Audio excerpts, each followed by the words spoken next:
সাইফুদ্দিন, তুই আমার রাইকে এই যে প্লেট শেষ করে লাইলি, এটা কি সেকেন্ড প্লেট? আমার তো সন্দেহ হয়। ফরহাদ, তুই গামলা লই বই পড়ছিস? তুই একটু পায়েস খেয়েছিস 3 প্লেট, তুই আবার এখন গামলা লই বইছিস? মামা প্লেট শর্ট, এজন্য গামলা লই বইছি। প্লেটের তো শর্ট নাই, বিয়ে বাড়িতে প্লেট শর্ট, এটা করলে ভুল। এটার বয়সটা যাতে না কাটছ। বিয়ে বাড়িতে কোনো প্লেট শর্ট হয় না, এটা শিওর। বিয়ে বাড়িতে কোনো প্লেট শর্ট হয় না। একটা অবস্থা, খাবার দেখো দেখো দেখো সাইফুদ্দিন কিভাবে খাচ্ছে, জহির ভাই কিভাবে খাচ্ছে। এ ভাগে পাবো, ভাগে পাবো, এই ভাগে পাবো। ইয়েস ইয়েস ইয়েস, এই যে পাইছি, আমিও পাইছি। সবাই হুলুস্তুর খাওয়া শুরু করছে। ঠিক আছে, সেই স্বাদ।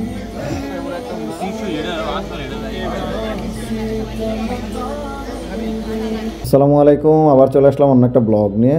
গত ঈদ উল ফিতরের তৃতীয় দিন আমার ভাতিজির বিয়ে ছিল, আর ঈদের পরের দিনই ছিল হচ্ছে গায়ে হলুদ। তো আমি সন্ধ্যার পরপরই আসলে গায়ে হলুদের অনুষ্ঠানে চলে আসছি, আর আয়সা দেখি এরকম লাল নীল বাতি। আর বিয়ে বাড়ি মানে হচ্ছে লাইটিং না হলেই হয় না, কারণ বিয়ে বাড়িতেই সবসময় লাইটিং ঝমকালো আলো থাকবে এবং একটু গান বাজনা হবে, এটাই হচ্ছে বিয়ে বাড়ি। না হলে আসলে বিয়ে বাড়ির মতো মনে হয় না। যাই হোক, এসে দেখি যে মুরগির রোস্টের জন্য মুরগিগুলোকে সিলেটিলে রেডি করতেছে, কারণ যেহেতু পরের দিনই অনুষ্ঠান, তাই রাত থেকে আসলে কাজ টাজ না সেরে রাখলে সকাল সকাল এত লোকের আয়োজন কাজ করে আসলে কমপ্লিট করা যাবে না। তাই এদিকে আসলে পুরুষরা সবাই এখানে মুরগি টুরগি ছিলতেছিল, আর অপর দিকে মহিলারা আসলে পেঁয়াজ টেয়াজ কুচিগুলো করতেছিল। আর আমরা সেখান থেকে চলে গেছি ভাতিজা রুবেলের বাসায়। সাইফুদ্দিন, তুমি কি খাইতে পারতেছো? পিছনে কে? মহসিন। আর কে বলে খায় না? সবাই তো দেখি খায়। ফরহাদ, তুমি দুইটা খাইতেছো একসাথে? মামু সবসময় আমারটাই দেখে। বাহ বাহ বাহ। ফরহাদ, তোমার ইঞ্জিন তো করা দেখা যায়। বন্ধু তোমার ইঞ্জিনের হর্স পাওয়ার কি 16? 16 করা না, সে মিষ্টি জিনিস বেশি লাগাইছে না। না ভাতিজা রুবেলের বাসা থেকে পায়েস খেয়ে আমরা চলে আসছি একদম গায়ে হলুদের অনুষ্ঠানের স্টেজের এখানে। আর এসে দেখি সবাই চমলক্কভাবে সেজে গুজে রেডি, কিন্তু যদিও আসলে অনুষ্ঠানটা আরও একটু পরে শুরু হবে, কারণ এখন আমরা সবাই খাওয়া দাওয়া করবো। আর খাওয়া দাওয়ার জন্য আসলে আমি এখন চলে যাব খাবারের স্থানে, যেখানে আসলে পাতিলটা রাখা আছে। আর এসে দেখি সবাই অপেক্ষা করতেছে খাবার ডিস্ট্রিবিউশনের জন্য। আর এখানে আমাদের এটা কি রে? Chicken biryani. Yes, chicken biryani. Wow, yummy yummy yummy খাবার খাইতে হবে। তুমি কি খাবারের দায়িত্বে? বাহ বাবা, তোমার মতো বাবুর্চি তো খুব দরকার। কই আছিল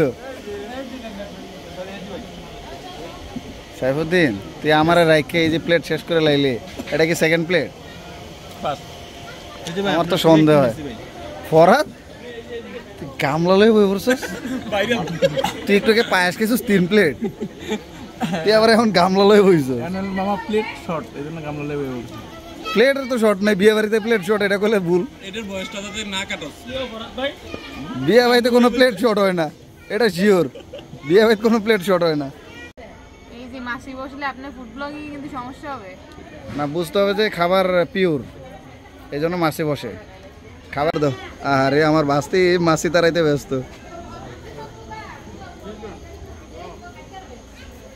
গায়ে হলুদের অনুষ্ঠান যেহেতু শেষ, তার মানে খাবার দাবার যা আছে সব আমরা খাবো। আর সেই প্রত্যাশায় আমরা সবাই আসলে এখানে চলে আসছি, যেহেতু গায়ে হলুদের অনুষ্ঠান মোটামুটি সব শেষ। তখন বাজে রাত ঠিক 12টা। আর এই সময় খাওয়া দাওয়া না করলেই নয়, কারণ পেটে ক্ষুধা লেগেছে, যেহেতু অনেকক্ষণ আগে খাইছি তেয়ারি। আর এদিকে আমার ভাতিজা শিহা ফাঁকে ফাঁকে সে মিষ্টি খেয়ে নিতেছে। যখনই দেখলো যে সে মিষ্টিটা মুখে নিয়েছে, তখনই আমার ক্যামেরাটা অন, সে একটু লজ্জা পাইছে। আহা, কি একটা অবস্থা, খাবার দেখো দেখো দেখো সাইফুদ্দিন কিভাবে খাচ্ছে, জহির ভাই কিভাবে খাচ্ছে। ভাগে পাবো, ভাগে পাবো, এই ভাগে পাবো। ইয়েস ইয়েস ইয়েস, এই যে পাইছি, আমিও পাইছি। সবাই হুলুস্তুর খাওয়া শুরু করছে। ইলমা ইলমা ইলমা ইলমা খাও। দেখো দেখো কি একটা হুলুস্তুর অবস্থা, কেক টেক খাওয়া নিয়ে। আরে হুলুস্তুর অবস্থা, কনেও খাচ্ছে।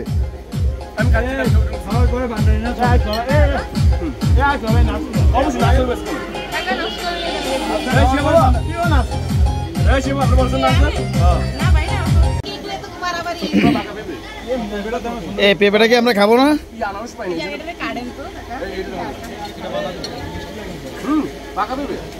একদম পাকা পেঁপে।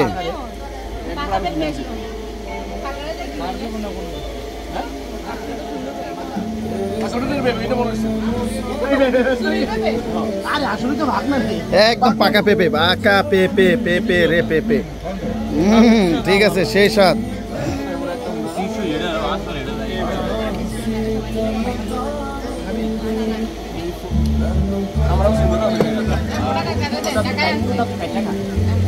আমাকে তুষার একটু কাইটা দিও।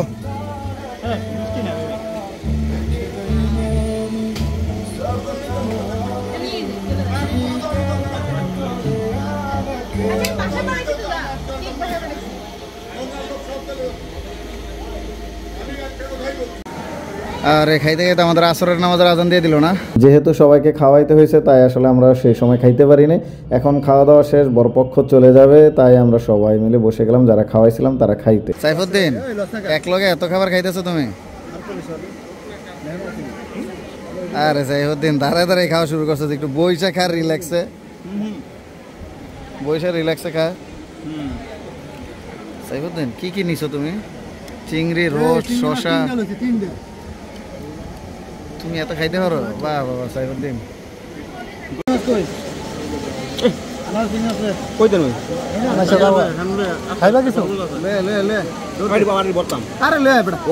খাইয়া বই রয়েছে আজের কোনো কাম নাই।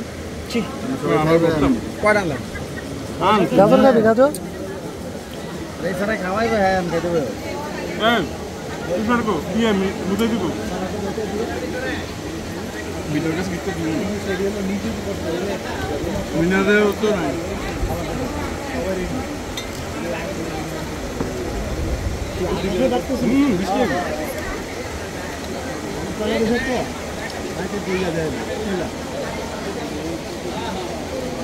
যে চিন্তা করছি সেটা শেষ।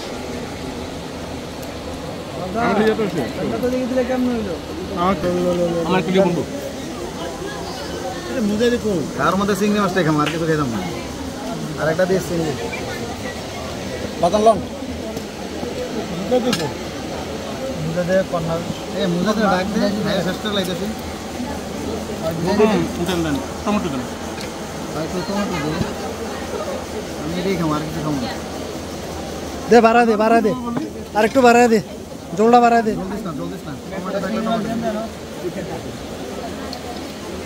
উজ্জ্বলের দাও।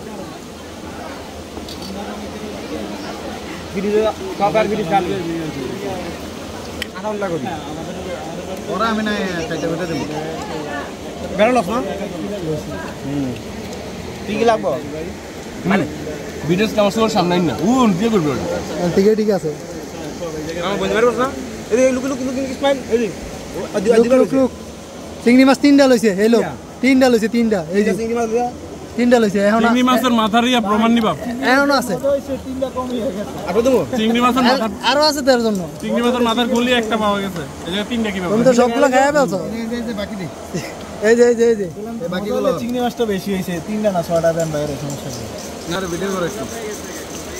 হ্যাঁ এখন মাংস নিচ্ছে এটা সামনে নে তো জাহিদুল হক, তাইনা দে টুটুল। আমার একটা ভাই হাত বলে দম যাইব না, ইয়েস।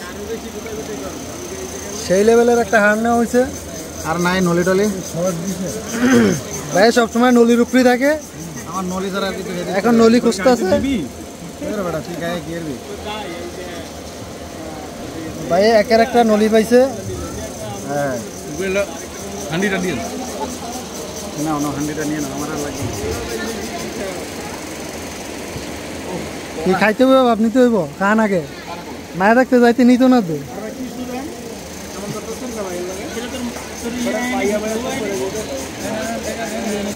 কি তুই বলে করে সবাই দুটো করে আমার দুটো আমি রেখে থেকে ধরবি না। আমলরে তুই ডাক দে, কবি তো সবাই দুটো করে দিয়েছে। কান্দা কান্দা জীবন শেষ, মিনাতে কান্দা হাত পেলে যাচ্ছে, কান কেছে কান্দা কান্দে কি হয়েছে ওই না মিলে